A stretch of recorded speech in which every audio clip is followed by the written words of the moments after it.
Hello', good morning. আজি মই এটা সুইট ৰেচিপিৰ ভিডিঅ' আপলোড কৰিছোঁ। মানে এইটো মই বনোৱা কেইদিনমান হ'ল দেই। ভিডিঅ' কৰি থৈছিলোঁ, আপলোডহে কৰা নাছিলোঁ। তো এই এলো জেলো মিঠাইটো বনাবৰ কাৰণে মই লৈছোঁ অকণমান ময়দা, তাতে অকণমান নিমখ দিছোঁ। এয়া মই মানে একদম কম পৰিমাণৰ বনাম দেই, সেইটো কাৰণে অকণমান ময়দা লৈছোঁ আৰু অকণমান দেশী ঘিউ লৈছোঁ। এইখিনি খুব ধুনীয়াকৈ মই এতিয়া মোহাৰি মানে পূৰা হাতেৰে খচি ল'ম। পানী দিয়া নাই এতিয়ালৈকে, পানী নিদিয়াৰ আগতে মই খুব ভালকৈ এইখিনি হেৰি কৰি ল'ম। তাৰপিছত মই অলিভ অইল অলপো দি দিছোঁ। এয়া চাওক, দেশী ঘিউ, অলিভ অইল, নিমখ আৰু ময়দাখিনি মই খুব ধুনীয়াকৈ মিক্স কৰি ল'ম। মিক্স কৰি এই হাতেৰে মুঠি মাৰি মাৰি চাব লাগে, যাতে মুঠিটো যেতিয়া হাতত মানে এটা মুঠি টাইপ হৈ যায় ন, তেতিয়াই আপোনালোকে গম পাব যে এইটো ধুনীয়াকৈ পাৰফেক্ট হৈ গৈছে এলো জেলোটো বনাবৰ কাৰণে। তো এতিয়া মই অকণমানকৈ ইয়াত পানী দি এইখিনি পূৰা আটা যেনেকৈ খচোঁ নহয় ৰুটি বনাবৰ কাৰণে, ঠিক তেনেদৰে মই এইখিনি এতিয়া খচি ল'ম। এয়া চাওক, অকণমান পানী দিছোঁ, বেছি পনীয়া হৈ গ'লে দিগদাৰ হ'ব। এয়া হৈয়ে গৈছে মোৰ। এতিয়া ভালকৈ এইখিনি মই এতিয়া খচি পূৰা আটা যেনেকৈ খচোঁ নহয়, একদম একেটা পদ্ধতিতে আপোনালোকে খচিব। এনেকৈ মানে হাতৰ আঙুলিকেইটাই পূৰা জোৰ দি হেঁচা মাৰি মাৰি থ'ব। আৰু মই এইখিনি ঢাকি পেলাই প্ৰায় আধা ঘণ্টা থৈ দিম। তাৰপিছত আধা ঘণ্টা থোৱাৰ পাছত মই সৰুকৈ এনেকৈ 5টা বল বনাই লৈছোঁ। মই 5টা এলো জেলো মোৰ জোখত হ'ব ধুনীয়াকৈ। এয়া বহুত বেছি বনোৱা নাই, যিহেতু মিঠা হয় সেইকাৰণে মানে কমকৈ বনাইছোঁ। তাৰপিছত এয়া মোৰ আপোনালোকে এই বেলনাখনলৈ নাযাব দেই, কাৰণ বেলনাখন মোৰ কি হয়, বেলনাখন তিতি থাকে ন, পটাপট শুকুৱাবৰ কাৰণে মই বেলনাখন কি কৰোঁ, উল্টাই পেলাই গেছত দি দিওঁ। আৰু গেছত দি দিয়াৰ কাৰণে মোৰ বেলনাখনৰ গতিটো মানে এইটো ল'লেগৈ। এনেকৈ মই বেলি লওঁ। বেলি লোৱাৰ পাছত এই চাকু এডাল দি মানে এনেকৈ আপোনালোকে কাটি ল'ব, মিহি মিহিকৈ, আৰু একদম মিহি মিহিকৈ কাটি ল'ব। কাটি পেলাই এয়া চাওক, এনেকৈ ডিজাইনটো দিছোঁ মই। এয়া দুইফালৰ পৰা এনেকৈ আনিছোঁ, আনি পেলাই মাজত মই এতিয়া ফুটা এটা কৰি উল্টাই দিম। এইটো ধুনীয়া মানে পাত ফুলৰ নিচিনা হৈ যায়, পাত এখিলাৰ নিচিনা হৈ যায়। এইটো এটা ধুনীয়া ডিজাইন। এয়া চাওক, এয়া মোৰ ওচৰৰ পৰা দেখাইছোঁ এইটো।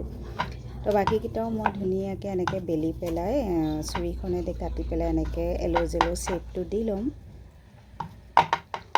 এয়া আৰু যেতিয়া আপোনালোকে বেলিব, তেতিয়া অকণমান পাতল, যেনেকৈ পুৰিখন বেলে নহয়, ঠিক সেইটো শ্বেপতেই মানে আপোনালোকে বেলিব লাগিব, পাতলটো মানে।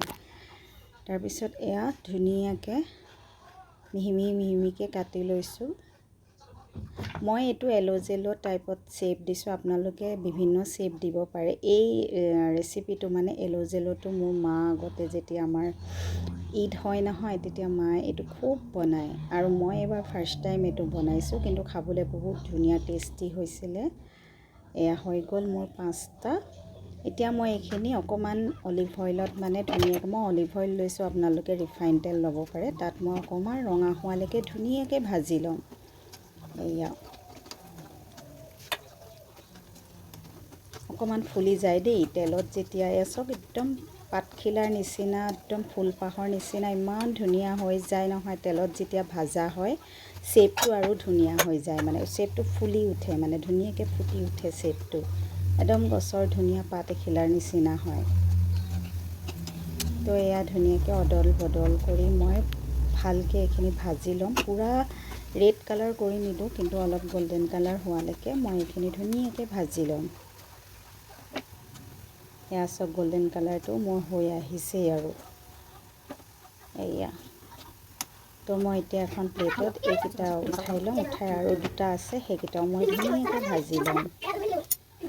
এয়া একদম চিম্পুল হয়। মই ফাৰ্ষ্ট টাইম বনাইছোঁ কাৰণে মোৰ মানে ভয়ো লাগি আছিলে, কেনেকুৱা হ'ব বা খাবলৈ, ভাল হ'ব নাই, কিন্তু বহুত ধুনীয়া হৈছিলে খাবলৈ। একদম মানে গাখীৰ চাহৰ লগত খাই খুব ভাল লাগে।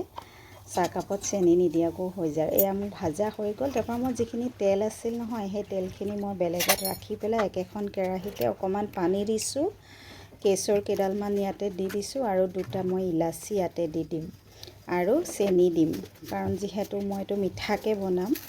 আপোনালোকে এইটো নিমখীয়াকৈও বনাব পাৰে দেই। আপোনালোকে এনেকৈ চেনি চিৰা নকৰিলেই এইটো মিঠা হ'ব মানে, আৰু যদি আপোনালোকে নিমখীয়া হ'ব। আৰু আপোনালোকে যদি নিমখীয়া বনায় তেতিয়া তাত অকণমান আপোনালোকে কালজিৰাটো দিব পাৰে, তেতিয়া খুব ধুনীয়া হ'ব। এয়া চব ধুনীয়াকৈ মোৰ চেনিখিনি পূৰা হৈ গ'ল।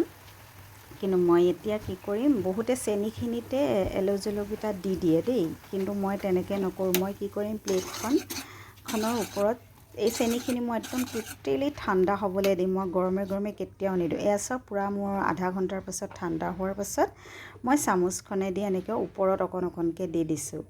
মানে গোটেই চেনিখিনিত মই এলো জেলুকেইটা ডুবাই দিয়া নাই মানে। এয়া এনেকৈ দিলে কি হয় মানে, বেছি একদম চেনি চেনি টাইপো নহয়, ধুনীয়া এটা শ্বাইনিং আহে, দেখিবলৈও ভাল লাগে আৰু খায়ো। এয়া চব ইমান ধুনীয়া লাগিছে। তো এইটো এটা মই চুইটৰ ৰেচিপি আপোনালোকলৈ দিলোঁ। আপোনালোকেও নিশ্চয় বনায়, আৰু ভাল পালে মোক লাইক আৰু কমেণ্ট কৰিব হা। Bye bye.